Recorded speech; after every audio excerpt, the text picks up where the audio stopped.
Hey everybody, and welcome back to another episode of Tanner's Favorite Things. I'm Tanner Knight, and today we have a long skinny box. I'll bet you're wondering what's inside here. Let's go ahead and take a look. Alright, looks like opening it upside down isn't the best idea, but let's see what we've got. This is about the crappiest case that I've seen in a while here.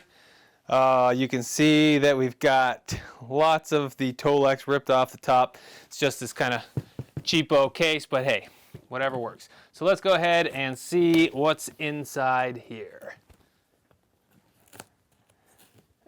You can see our Dean Markley strings sticker here. It's kind of a old throwback style. It's kind of cool. I appreciate that the latches were taped because they don't look too trustworthy otherwise. All right, what do we have inside this case? Lots of packaging. All right, now we're getting to it. This is my very first hollow body guitar. This is an Ovation Tornado or Tornado. I'm not exactly sure how it's pronounced. I think this is one of those older style of instruments, so it's possibly Tornado. But this guitar has quite possibly the filthiest fretboard I've ever seen, or I've seen in a long, long time. Looks like it is ebony, which is beautiful, but it is filthy. So we have these two rail style pickups here. I'm not sure if they're hum canceling or if they are single coil, but we'll figure that out here. Got a nice little tremolo, which is spring loaded and kind of has this Bigsby-esque tailpiece. A little more elegant than a Bigsby, but pretty light guitar. We have these witch hat style knobs, an Ovation branded pickguard, pretty nice. And inside we can see model 1232-2, serial number of H918, manufactured in the United States of America. You can see Ovation's interesting headstock style. They have this kind of lute looking head style, and even their logo is reminiscent of an old school lute. Three-way toggle switch, feels pretty good. F-holes with full binding on the F-holes on both sides. Looks like it's a 3-ply, maybe 4-ply, white, black, white, black. Yeah, I think it's 4-ply binding all the way around the front and the back. Ooh, really nice figuring on that back. Very nice kind of tiger striping. And this is a bolt-on guitar, as you can see, bolt-on neck. And our strap buttons are positioned here and here. And our output jack is on the side. Back of our neck looks like a 2, maybe 3-piece maple neck. I can't tell if there's a center piece of walnut in there, or if it's just 2 pieces cut and glued together. That is kind of what I would expect. And then these look to be old school Schaller type tuners here. So those are pretty nice. Let's go ahead and do some research, plug it in, and talk a little bit more about it. All right, everybody, I've spent about 2 weeks with this guitar, and now I'm ready to do a full-on review. So let's talk about this guitar and what it is. First of all, the brand Ovation does have a pretty specific reference in most people's minds, and that is an acoustic guitar. And Ovation was really well known for producing acoustic guitars throughout the mid-60s, through the 70s, 80s, all the way up till today. And they have kind of an interesting design. Ovation guitars don't use the standard design, especially for the back of the guitar. They utilize a parabolic design for the back of the guitar, which is basically just a rounded back, but they do this by using a synthetic material called lyricord.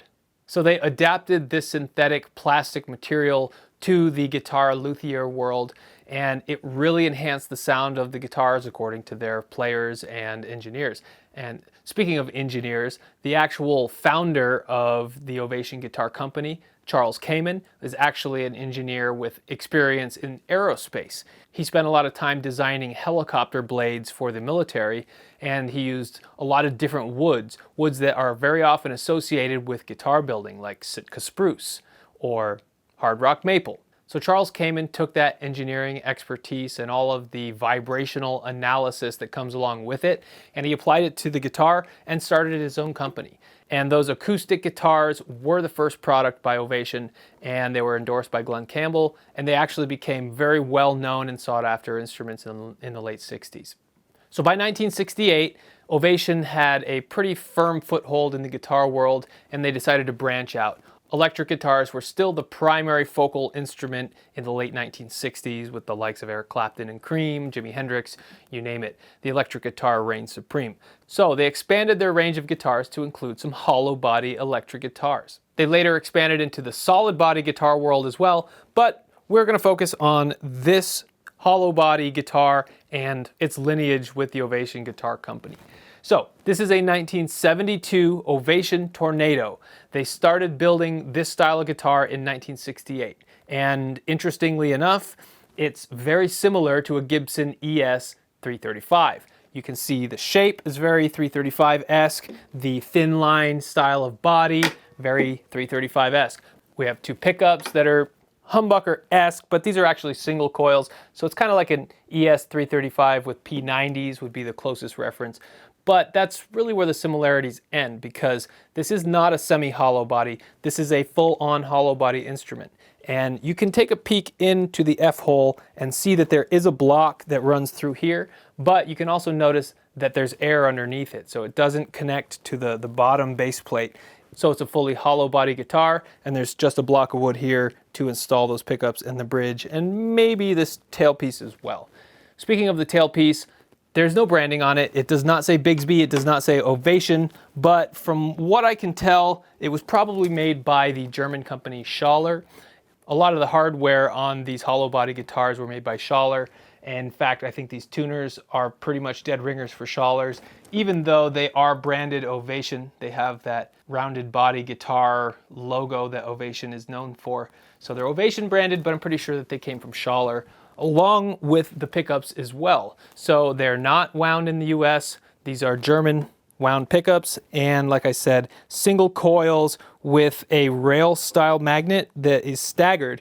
So theoretically, I assume that the height of each pole on that rail magnet has something to do with how the string is amplified. But these pickups are very P90-esque, very nice and rich, and you can elevate them or lower them via these set of screws here. Our pickups are controlled by a three-way switch, which is all metal. This is a full metal, not a plastic tip end or anything like that. Fully metal three-way toggle with volume, volume, tone, tone. Very straightforward.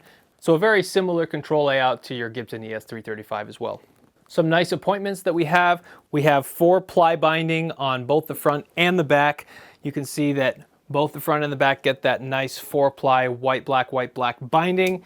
So that's really cool. Our F-holes are also bound with a single-ply binding. Nothing to sneer at there, but we do have binding on both the F-holes, so that's cool. We have a 4-ply plastic pick guard with nice beveling on the edges. It looks like white, black. So we have our Ovation branding on it as well. Really nice.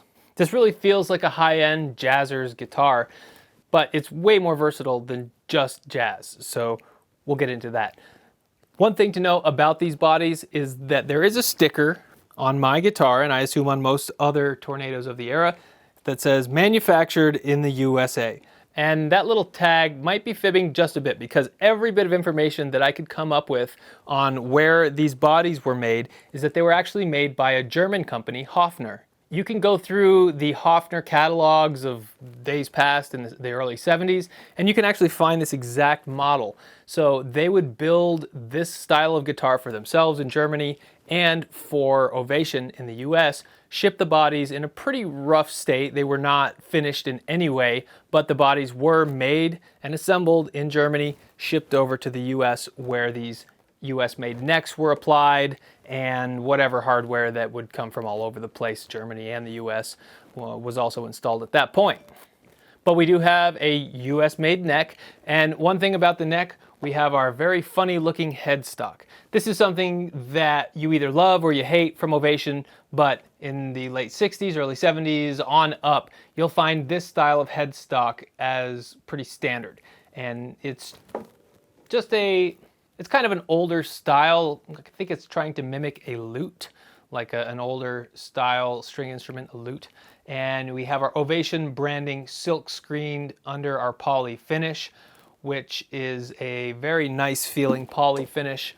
Doesn't feel too plasticky, just the right feel.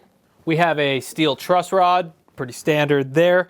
But the last thing that I wanted to mention on this guitar is the spec that standed out the most to me, and that's a Brazilian rosewood fretboard. This is apparently a Brazilian rosewood fretboard, which if you don't really know much about the history of woods, or especially Brazilian rosewood in particular, it's been banned since the 60s, I believe. So this wood was being just harvested left and right in Brazil, and they put an end to it in the 60s, and there was still a stock of it floating around, and to this day I've even heard legends that Gibson still does have some of their Brazilian rosewood from the 50s and 60s just waiting. But either way, if this is in fact a true Brazilian rosewood fretboard, then that makes this guitar exceedingly nice and rare, just due to the fact that you cannot get that as a material ever again. And to me, it looks closer to ebony, quite honestly. It's filthy, but it is dark, dark, dark. And it has very closed grain, which I associate more with ebony. So who knows if there's a little fibbery there going on as well, but if you can trust the spec that says it's an Indian rosewood fretboard, then that's pretty impressive and pretty special to me. So what's our overall playability? This guitar plays way nicer than most guitars from the 70s should. The action is super low, and in fact, to adjust the action, we have some really nice big thumb wheels here. So if you needed to wind that bridge down, you can wind it down, I don't know, maybe a couple millimeters more, or wind it up if you need to, and it's very easy to do that. So a nice designed bridge. It does have this bar that goes over the top of it, and if you look inside, there's not your standard saddles. There's just a row of little teeth. And I assume they're probably designed to, no, they look about the same from top to bottom, but either way, you have a couple different options as far as where you want your string to lie, up and down.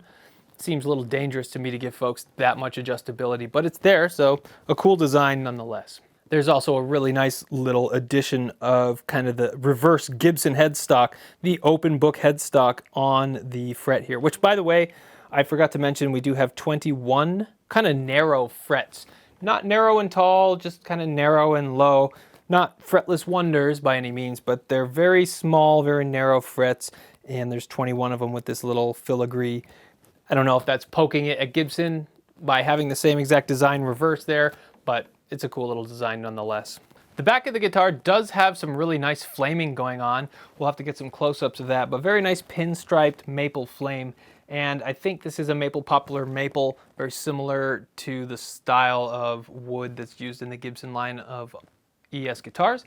So there you go. But we have a kind of slim neck as far as the 70s go. This is probably, we'll get some dimensions when we tear it down, but I would say this is on the thinner side and maybe a little wider at the nut. So kind of a forward-thinking neck. It feels more modern than you would expect for early 70s. This guitar does come with a whammy bar or a tremolo arm, whatever you want to call it, and it does add a little bit of wah wah wah wah wah wah to the sound if you like it. I'm not a big tremolo guy, so I probably won't spend too much time on that. But they did make a non-tremolo version which just has a stop tailpiece, similar to what you would find on a Gibson as well.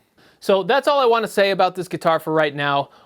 It is filthy. It's probably never been cleaned or hasn't been cleaned since the 90s, who knows. But either way, the fretboard is filthy. The face of the guitar could use a good wipe down, and I'm sure that our pots could use a little deoxid. So we're gonna go ahead and tear this thing apart and see if there are any other surprises that lie within.